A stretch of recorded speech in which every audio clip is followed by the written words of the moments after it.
சென்னை பெரம்பூர் அருகே டிஃபன் கடையில் 5000 மாமூல் கேட்டு தகராறில் ஈடுபட்ட நபர் கைது செய்யப்பட்டுள்ளார். இதுகுறித்த கூடுதல் தகவல்களை செய்தியாளர் வெங்கடேஷ் வழங்கிட கேட்கலாம். வெங்கடேஷ், வணக்கம். என்ன நிகழ்ந்தது இந்த சம்பவத்தில்? விவரங்களை பதிவு செய்யுங்க. வணக்கம். சென்னை ஓட்டேரி பாஷ்யம் 2வது தெருவை சேர்ந்தவர் மனோஜ்குமார்.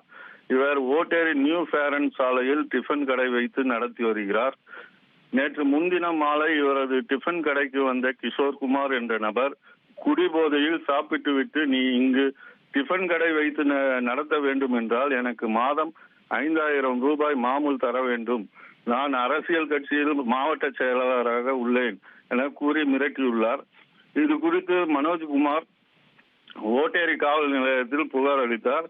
ஓட்டேரி போலீசார் இது குறித்து வழக்கு பதிவு செய்து விசாரணையை நடத்தியதில் ஓட்டேரி பழைய வாழைமா நகரை சேர்ந்த கிஷோர்குமார் என்ற நபர் இந்த சம்பவத்தில் ஈடுபட்டது தெரிய வந்தது.